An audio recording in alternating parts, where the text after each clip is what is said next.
አራተኛው ኢንቨስትመንት ኢን ኢትዮጵያ ፎረም የፊታችን መጋቢት 17 እና 18 በአዲስ አበባ ይካሄዳል። ይህንን ያለው የኢትዮጵያ ኢንቨስትመንት ኮሚሽን ነው። ኮሚሽኑ ዛሬ በሰጠው ጋዜጣዊ መግለጫ ኢትዮጵያ ለኢንቨስትመንት ዝግጁ ናት በሚል መሪ ቃል ነው የሚካሄደው። ከ800 በላይ ዓለም አቀፍ ባለሀብቶች፣ የንግድ መሪዎች፣ ፖሊሲ አውጪዎች፣ የልማት አጋሮች ይሳተፉበታል ተብሎም ይጠበቃል። መግለጫውን የተከታተለችው ባልደረባችን ቅድስት ብርሃኑ ተጨማሪ ልትነግረን እዚህ ስቱዲዮ ትገኛለች። ቅድስት እንኳን ደህና መጣሽ።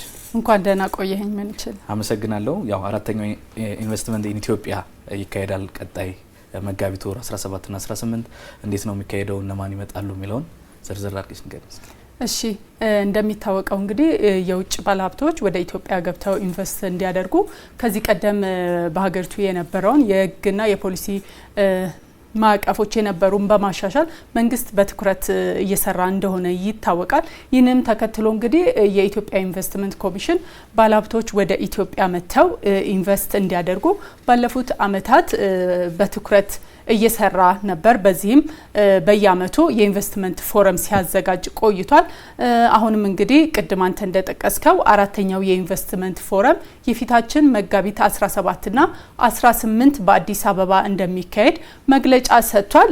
የኢትዮጵያ ኢንቨስትመንት ኮሚሽን ኮሚሽነር ዶክተር ዘለቀ ተመስገን እንዳሉት ኢትዮጵያ ለኢንቨስትመንት ዝግጁ ናት በሚል መሪ ቃል የኢንቨስትመንት ፎረሙ እንደሚካሄድ አንስተዋል።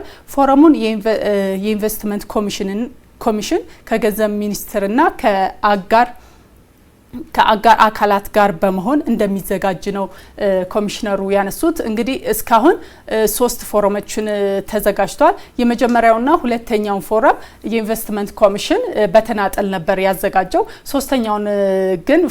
ሶስተኛውን ፎረም ከአጋር አካላት ጋር በመተባበር አዘጋጅቶታል።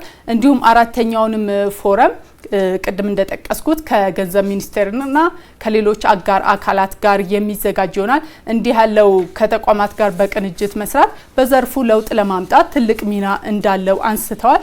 ለ2 ቀናት በሚካሄደው የኢንቨስትመንት ፎረሙ ላይ ከ800 በላይ ዓለም አቀፍ ባለሀብቶች፣ ፖሊሲ አውጪዎች፣ የንግድ መሪዎችና የልማት አጋሮች እንደሚሳተፉበት የኢትዮጵያ ኢንቨስትመንት ኮሚሽን ኮሚሽነር ዶክተር ዘለቀ ተመስገን ተናግረዋል። ይህንን ተከታትለን እንመለስ። የኢትዮጵያ ኢንቨስትመንት ኮሚሽን፣ ገንዘብ ሚኒስቴር፣ ሌሎችም እንዲሁ አፕሮች እናደርጋቸው የነበሩ አንከር የምንላቸው ባለሀብቶች በዚህ ሁነት ላይ ይሳተፋሉ ብለን እንጠብቃለን።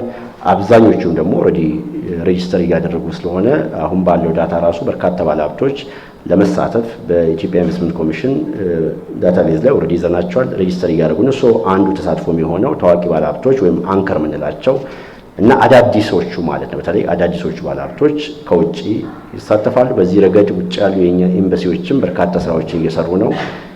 አዳዲስ ባለሀብቶች ይሳተፋሉ ማለት ነው። ከዚህ ባሻገር በሀገር ውስጥም ደግሞ ያሉ የውጭ ባለሀብቶች ብሎም የሀገር ውስጥም ባለሀብቶች የአንከር የምንላቸውም እነሱም ይሳተፋሉ። ይሄ በተለይም ኢንቨስትመንታቸው እንዲያስፋፉም ጭምር ኦልሬዲ መጥተው ኢትዮጵያ ውስጥ ኢንቨስት እያደረጉ ያሉ አካላትም እንዲያስፋፉ ይበልጡኑ ደግሞ አሁንም ያላቸውን ትርፍ ኤክስፓንድ እንዲያደርጉና ሪኢንቨስት እንዲያደርጉም እነሱን ለማሳመን ጭምር መድረኩን የምንጠቀምበት ይሆናል። ሌላ የፖሊሲ አውጪዎች የሚሳተፉበት ይሆናል።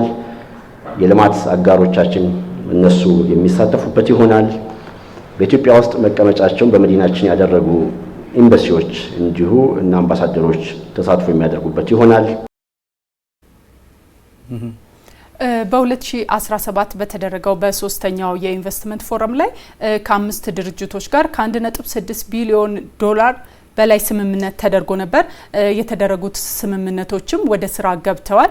እነዚህ ኢንቨስተሮች በሐዋሳ ከተማ የተለያዩ ምርቶችን እያመረቱ እንዲሁ ምርቶችን ወደ ውጭ መላክ መጀመራቸውን ኮሚሽነሩ በዛሬው መግለጫ አንስቷል። በዚህኛውም በአራተኛው ኢንቨስትመንት ፎረም ላይ ከ2.4 ቢሊዮን ዶላር በላይ ስምምነት ለማድረግ መታቀዱን አንስተዋል። ይህንን እስቲ ተከታትለን እንመለስ።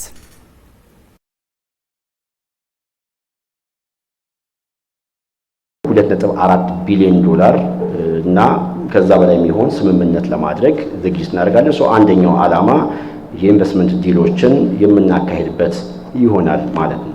ያንን ደግሞ ምቹ ለማድረግ በርካታ ስራዎች በመንግስት በኩል ሲሰራ እንደነበር ይታወቃል።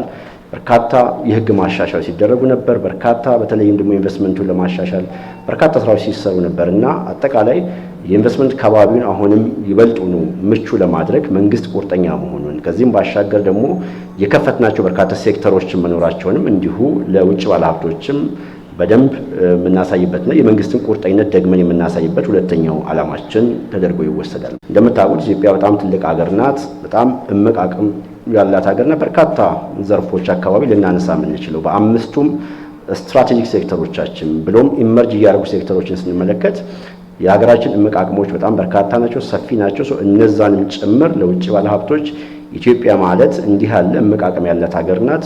ኢትዮጵያ ዝግጁ ናት። በተለይ ለኢንቨስትመንት ዝግጁ የሆነች ሀገር ናት። ኢትዮጵያ ከምንም በላይ አዲሲቷ የኢንቨስትመንት መዳረሻ ናት የሚለውን ነገር በደንብ የምናስተዋውቅበት መድረክ ይሆናል ማለት ነው።